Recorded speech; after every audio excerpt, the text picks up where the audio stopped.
Channel GS by सालू यादव। जैसा कि आप सभी को पता है कि आज हम लोग क्या पढ़ने वाले हैं, सिंधु घाटी सभ्यता के पार्ट 2 के बारे में पढ़ेंगे। इसके बाद पहले वाले वीडियो में हम लोगों ने पढ़ा था सिंधु घाटी सभ्यता के पार्ट 1 के बारे में। पार्ट 1 में हमने क्या पढ़ा था, सिर्फ एक बेसिक जानकारी मैंने आप लोगों को दी थी। आप लोगों को क्रमिक अध्ययन करने के बारे में बताया था कि हम लोग किस तरीके से क्रमिक आधार पर पढ़ें कि वो हमारे लिए आसान बन सके। तो आज हमने जो पढ़ना है, जो मेरा मेन टॉपिक है, वो हड़प्पा सभ्यता से मतलब सिंधु घाटी सभ्यता के प्रमुख स्थलों के बारे में है कि वह सिंधु घाटी सभ्यता में जो प्रमुख स्थल, जो नदियां पाई गई, वो कैसे और किसने, किसके मुताबिक, किसके पुरातात्विक साक्ष्य के रूप में मिली है। तो चलिए सबसे पहले हम स्टार्ट करते हैं हड़प्पा। हड़प्पा या सिंधु घाटी सभ्यता जो हमारे देश, हमारे भारत की सिंधु घाटी सभ्यता तो है, लेकिन यहाँ पाकिस्तान के मांटगोमरी जिले के रावी नदी के बाएं तट पर स्थित है। इसकी खोज 1921 में दयाराम साहनी ने की थी।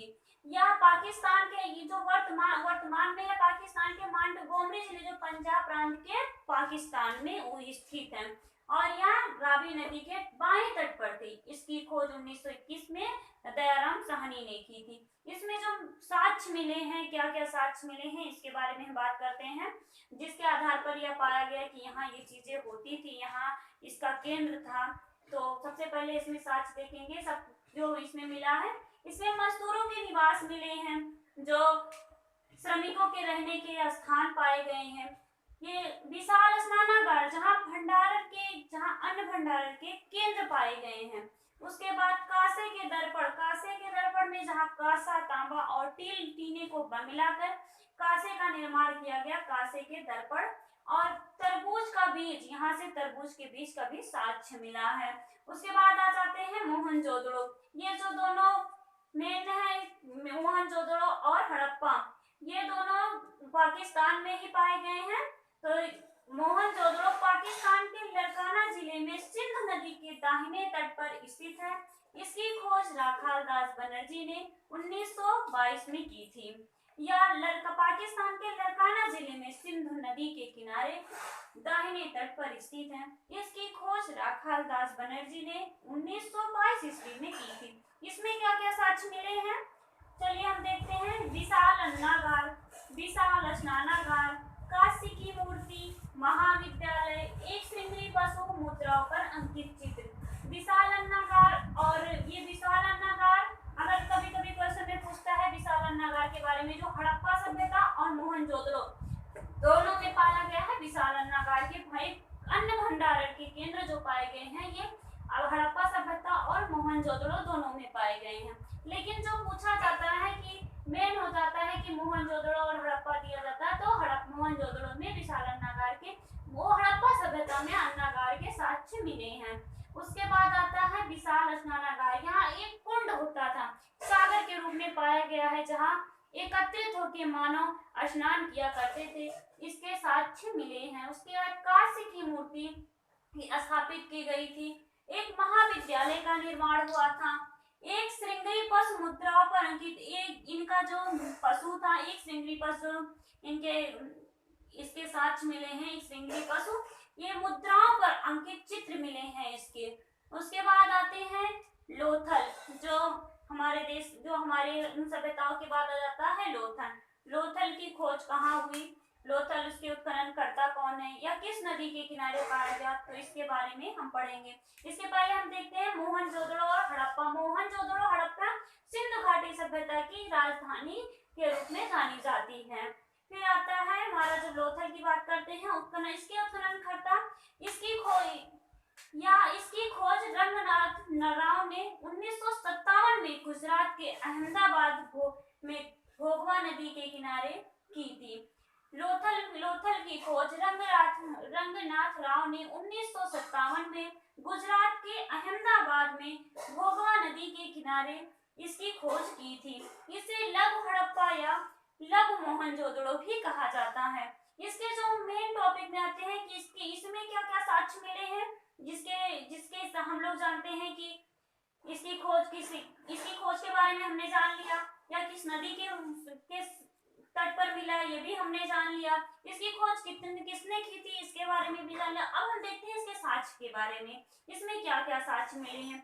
इसमें बंदरगाह के साक्ष्य मिले हैं, हाथी के दांत के अवशेष मिले हैं, इसमें अग्निकुंड के साक्ष्य मिले हैं, इसमें चावल जो धान की भूसी होती है वह गोबर के रूप में, गोबर में धान की भूसी के साक्ष्य पाए गए हैं, जिससे यह अनुमान लगाया गया था कि यहाँ पर चावल क्या उत्पादन होता था। फिर आ जाता है हमारा युगल समाधान, यहाँ पर वो जो मृतकों के समाधान के साक्ष्य मिले हैं। फिर घोड़ों की मृत मूर्ति, जो घोड़े की मूर्ति मिट्टी की बनी होती थी, इसके साक्ष्य पाए गए हैं। और अग्निकुंड, यहाँ पर ये इससे पता चलता है कि यहाँ पर हवन वगैरह या मतलब यज्ञ वगैरह होते रहे होंगे, तो इसके द्वारा अनुमान लगाया गया कि यहाँ अग्निकुंड के द्वारा हाथी के दांत के अवशेष मिले, जिससे यह पता चला कि यहाँ की इस लोथल में हाथी की भी साक्ष्य, यहाँ पर हाथी भी रही होंगी। पर हम देखते हैं चनहुदड़ो में देखते हैं कि यह किस नदी के किनारे इसकी खोज किसने की या कहाँ पर स्थित है। तो देखते हैं यह पाकिस्तान के सिंध प्रांत के सिंध नदी के तट पर स्थित है। इसकी खोज 1931 में ननी गोपाल मजूमदार ने की थी। यह सिंध प्रांत के सिंध नदी के किनारे स्थित है। इसकी खोज 1931 में ननी गोपाल मजूमदार ने की थी। इसमें क्या क्या साक्ष्य मिले हैं जिसके द्वारा हमें इसकी जानकारी मिली है, तो हम देखते हैं साक्ष्य। शहर का कोई हिस्सा दुर्गीकृत नहीं था। जितने भी शहर पाए गए वहां पर कोई भी कहीं का भी हिस्सा, कहीं कोना वो दुर्गीकृत बना हुआ नहीं मिला। यह कलम दावात के साक्ष्य मिले हैं। रंजन सलाखा औरतों के श्रृंगार के साक्ष्य मिले हैं। गुड़िया मनका बनाने का कारखाना, यहीं से ही मिट्टी के बर्तन बनाने के कारखाने के साक्ष्य मिले हैं। कुछ ईंटों पर कुत्ते और बिल्ली के पंजे के निशान मिले हैं। ऐसा देखा गया है कि बिल्ली का पीछा करते हुए कुत्ते के निशान के साक्ष्य पाए गए हैं।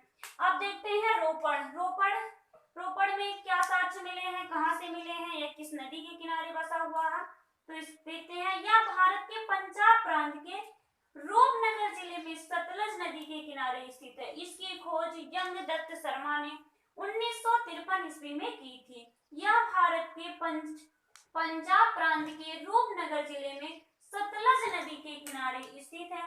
इसकी खोज 1953 ईस्वी में यज्ञदत्त शर्मा ने की थी। इसमें क्या क्या साक्ष्य मिले हैं इसके बारे में हम देखते हैं। सबसे पहले यह देखते हैं कि यह आजादी के बाद भारत में खोजा गया यह पहला स्थल था भारत में। फिर इसके क्या क्या साक्ष्य मिले हैं इसके बारे में हम देखते हैं। इसके साक्ष्य के बारे में हम देखते हैं कि एक ही कब्र में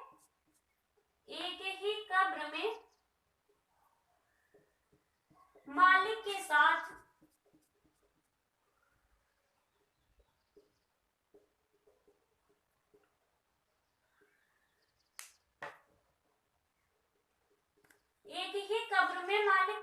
कुत्ते के साक्ष्य मिले हैं।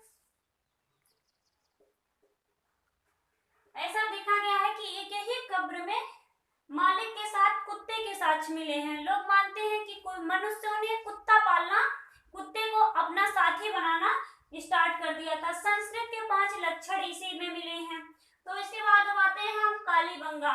यह राजस्थान के श्री गंगानगर जिले में घग्गर नदी के किनारे 1961 में ब्रजवासी ने इसकी खोज की थी। इसमें क्या क्या साक्ष्य मिले हैं हम देखते हैं। चलिए, यह कैसे जाना जाने लगा। शहर का दोनों हिस्सा अलग अलग रक्षा प्राचीरों से घिरा हुआ था। अलंकृत ईंटों के साक्ष्य मिले हैं। युग्म समाधान या मम्मी के साक्ष्य मिले हैं। जुते हुए खेत के साक्ष्य मिले हैं।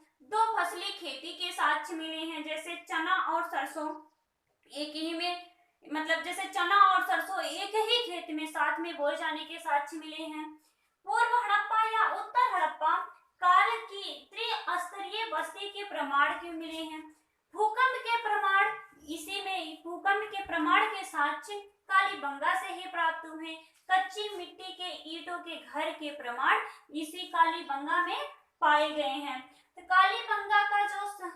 कालीबंगा काली चूड़ियों से प्रमाणित है, काली चूड़ियों से प्रसिद्ध है।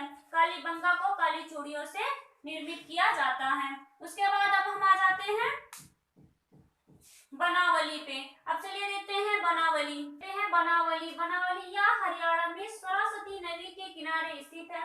इसकी खोज रविंद्रनाथ बिष्ट ने 1973 ईस्वी में की थी। यह हरियाणा में सरस्वती नदी के किनारे स्थित है। इसकी खोज रविंद्रनाथ सिंह बिष्ट ने की थी, 1973 ईस्वी में की थी। इसमें क्या क्या साक्ष्य मिले हैं जिसके द्वारा यह स्थल जाना जाता है, तो चलिए देखते हैं साक्ष्य। मिट्टी की आकृति का हल, मिट्टी के खिलौने जो होते थे और मिट्टी के जो हल था वो खिलौने के रूप में मिट्टी का हल बना हुआ था। इसके साक्ष्य यहाँ से पाए गए। बैलगाड़ी के पहिए का निशान, यहाँ बैलगाड़ी के पहिए के निशान पाए गए हैं। जब वॉश बेसिन, जो आज जो हमारे यहाँ हाथ धुला जाता है किचनों में बाहर लगाते हैं, वॉश बेसिन बोलते हैं, तो वो बनावली स्थल की खुदाई में ही पाया गया था। छत की सीढ़ियों के निशान, जो छत की सीढ़ियों के निशान के साक्ष्य मिले हैं वो बनावली से ही पाए जाते हैं। हम उम्मीद करते हैं आप लोगों से कि हमारा वीडियो आप लोगों को बहुत ही ज्यादा पसंद आया होगा। तो जितनी भी हमने आज आप लोगों को पढ़ाया, जो भी जानकारी हमने आपको दी, उसको आप लोग फिर से रिवाइज करिएगा, अच्छे से पढ़िएगा, उसको स्क्रीनशॉट ले लीजिएगा और देखकर ही अच्छे से अच्छे रिवीजन कीजिएगा। तो हम चलते हैं। अगर आपको हमारा वीडियो अच्छा लगे, लाइक और सब्सक्राइब और शेयर करना ना भूलें। तो चलते हैं, अगले वीडियो मिलेंगे, तब तक के लिए बाय बाय, टेक केयर।